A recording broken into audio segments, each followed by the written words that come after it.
me the incomparable Nita Strauss. Oh, thank you. From Alice Cooper and all of her other amazing projects. So how are you today? I'm so good. I'm so tired, but I I'm feel so that. good. Like, everything's, it's so cool being here. At Thomann, getting to play with all this gear. Yeah, oh my jamming with all gosh. these amazing people. So much gear. So you got in Friday, right? Yes. Nice. Yeah, we got in Friday, and now I wish I'd come in a couple days earlier. So, because now it's Sunday, and I'm just starting to get used to the time change and everything. And then we're all going home tomorrow, so it's really unfair. I know, it's so sad. I was just talking to some of the guys, and I was like, we have to leave tomorrow. I know. Because also Germany is beautiful. Mm-hmm. This is my first time out of the States. Is it really? It is, yes. Yeah, next time you gotta spend more time, for sure. Oh yeah, honestly, I would probably live here. What's been your favorite experience that you've had so far? Favorite experience? There's been a lot, honestly, I thought getting the tattoo was awesome, which is my little tattoo. Your little bird. My little birdie. I got it, well, A, because PRS is kind of repping this thing, and I was like, I have a PRS, that'll work. Yeah. And so I got that. And also because, bird flying, first time out of the country, I thought it was kind of symbolic of the event and also of my first international trip. And it's also my first tattoo. So it's there you go. Super steep tattoo time. I just have a Star Wars tattoo. Hey, that's pretty awesome too. Holy crap. That's awesome. No, it's such a cool thing to commemorate this occasion. Yeah, absolutely.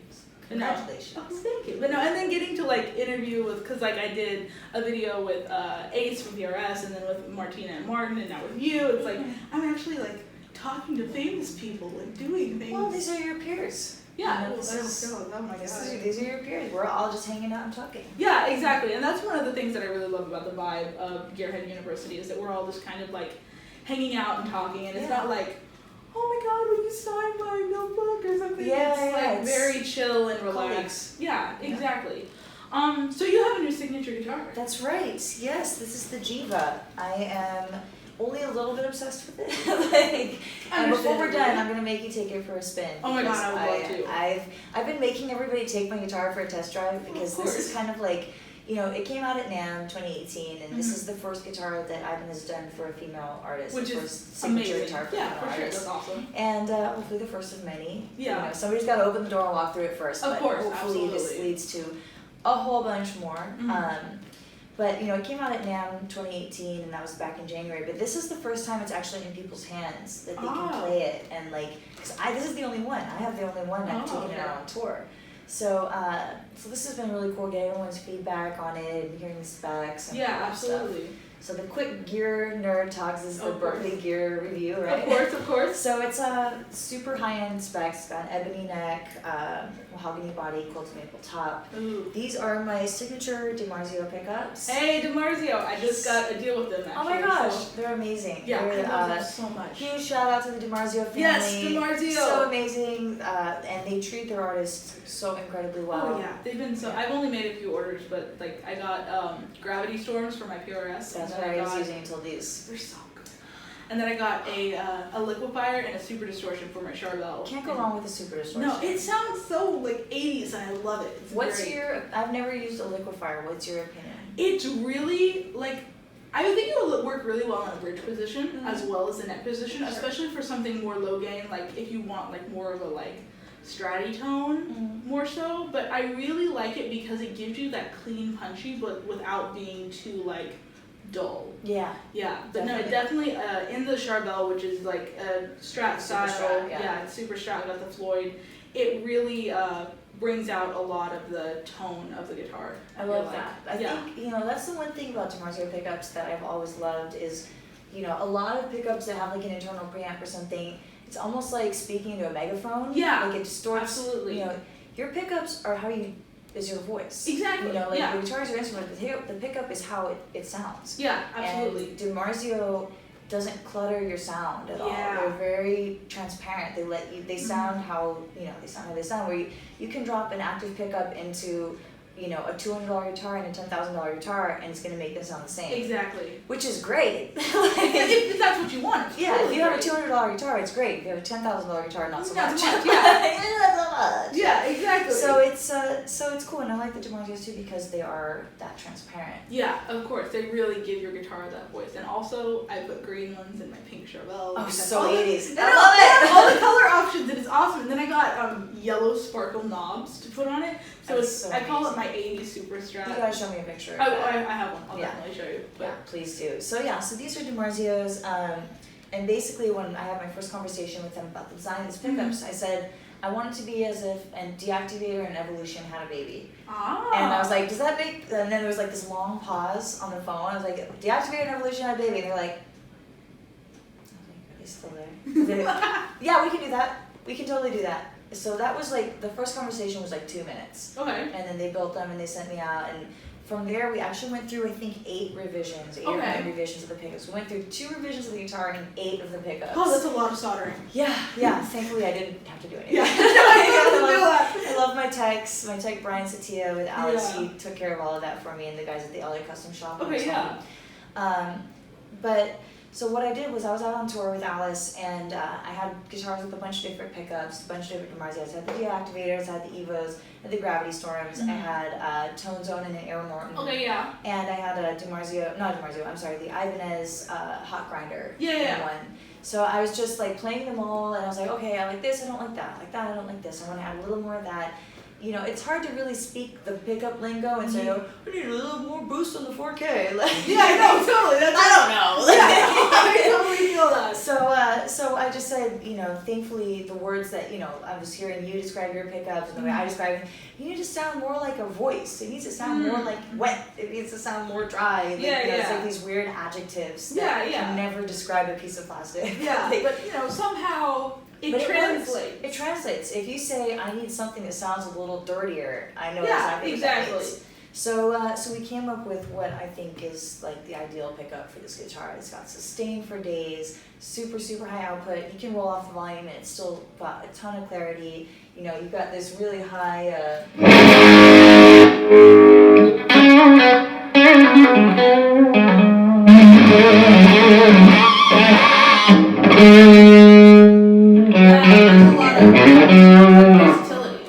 with one pickup, which is really awesome for any guitar. The important thing for me is that if you roll off the volume, you can get some clean out of it. Yeah, absolutely. No, that's one of the things I love about any kind of pickup is that it's great if you can get the super high, rock! Because, I mean, you play for Alice Cooper, so you kind of have to. You gotta have to. But then it's really great if you can just roll it off and be more mellow, chill, and have, like, almost like a singy, almost Andy Timmons-y. Oh my gosh. Yeah. Andy Timmons has like the best tone. Oh my gosh. We were just talking about that. My boyfriend's a drummer and he wasn't familiar with Andy Timmons. And both me and Daniel from Ibanez said he's known for tone. Like if you talk about good tone, he's always the reference. Oh yeah. For sure. For sure. So, what other like gear do you use typically on a live set or for recording or anything? So with Alice, I use the Marshall JVM 410, the Satriani one, and it's funny because I've kind of like followed Satriani from amp to amp. Oh my god, Satriani is like my hero. Me too. Like, yeah, for sure. So you know, I was using a JSX for a long time, and then now I'm using a JVM 410H. Okay. And the only difference, people ask all the time, why the H and not the regular 410? Because the Satriani one, instead of having a reverb section, has a noise gate. Oh, okay. And I firmly believe that in 2018, amps do not have to have built-in reverb. No. A noise gate is far more important. I wholeheartedly agree. Yes. Because, you know, you got like the Strymon Blue Sky. Yeah. Or the Big Sky even. Yeah. Like, you don't need reverb in an amp. Why would you, I mean, if you want reverb, wouldn't you put a solid reverb pedal? Yeah, because there's so many solid reverb pedals out there these days. You know, they're just the Strymon ones to name a few. Yeah. So, I mean, I feel like definitely a good noise gate is harder to come by than a good reverb. So, like, build that into the amp instead. Yeah, so that's what they do. That's a good call, Satch. Yeah, yay, Satch. So I love that amp.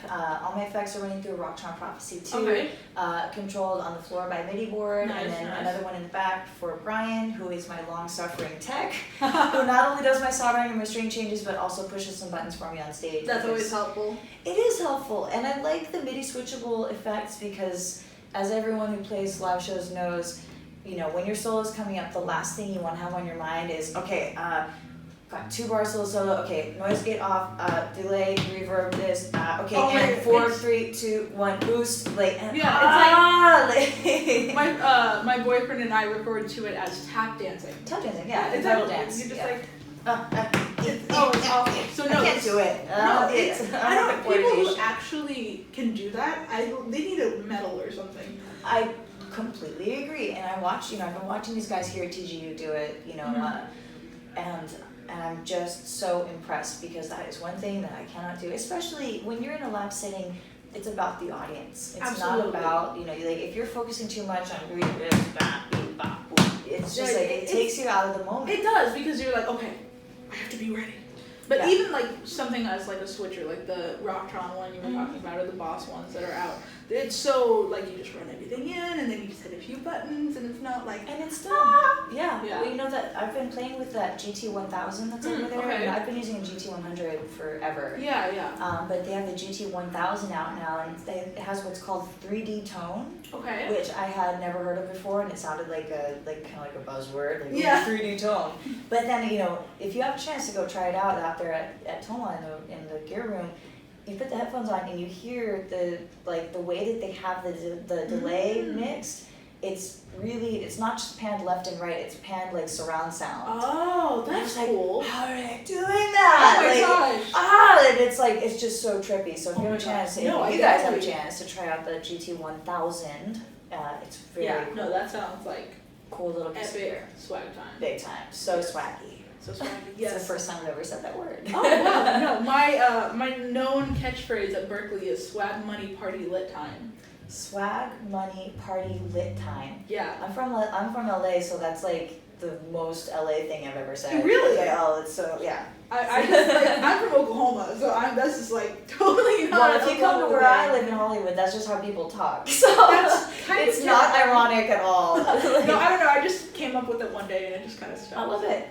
It's very descriptive. It is. It has to be a very specific swag money party lit time to fit. The Boss GT100 is very swaggy money party lit time, I think. Perfect. Great.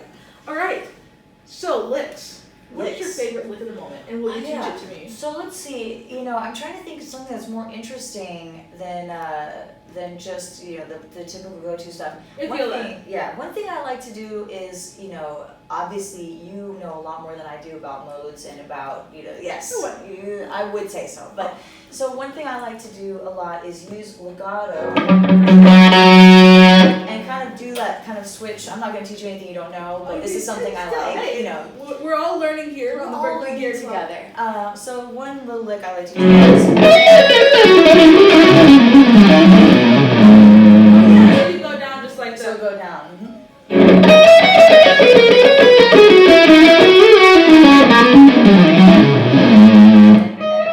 And resolve on the A. And then you go. So here, we'll go back to the clean. Just show me exactly. Are you going up to that one or? Okay. And then slide down.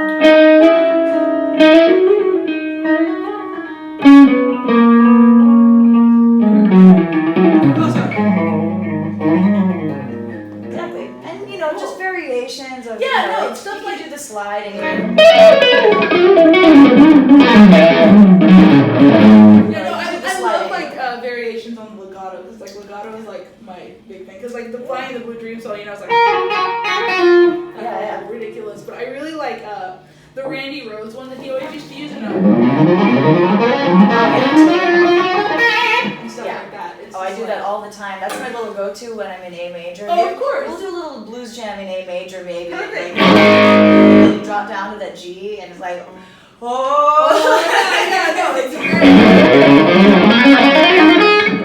it's just like that. People kind of are takes like, it. Oh my god, because it's so easy to just stay in that A box, and as soon as people will stay in the A box or go up, but when you go down, it's so swag money and party lit. Yeah, exactly. No, perfect. Yes. Party lit time. Party lit time. Yeah. Perfect usage of that. So swag money, party lit time. Yes. That G Mixolydian. Yes. G Mixolydian. It's where it's at. A G Mixolydian over A boy. Yes. So yeah, that's kind of like my go-to little thing when I'm jamming or when I'm writing, because those legato, and it's fun too when you're doing it live. You can.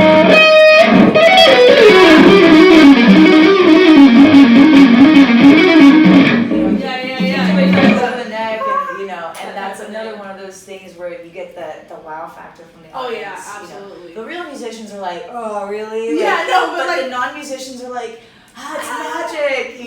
So. I used to when I was younger, I would just like go out and like play places to a track because I just wanted to play and I didn't like know anyone in my band who would play 80s rock with me. So I used to always do Electric Eye by Judas Priest. Yeah. And I'd always do the like the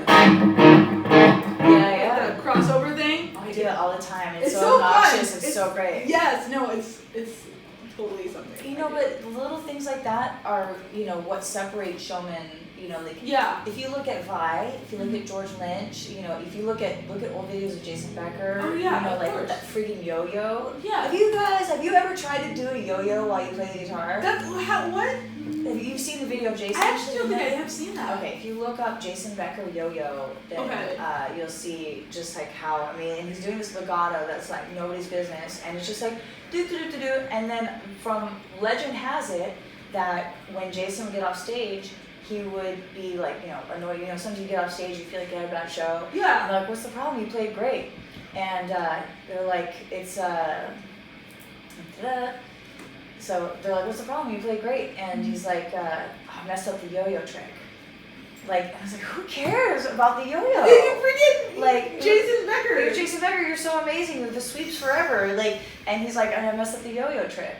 So yeah, you gotta look up online, look up Jason Becker yo-yo. It's nuts. But stuff like that, that's, anybody can. I think we can all agree. Anybody can sit on a chair and play guitar. For sure.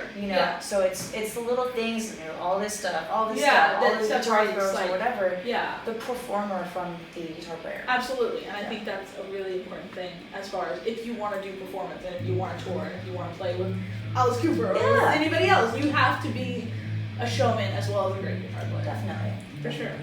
So, we're on jam? Let's jam, man. Let's jam. We're on a little lit jam, Lit jam,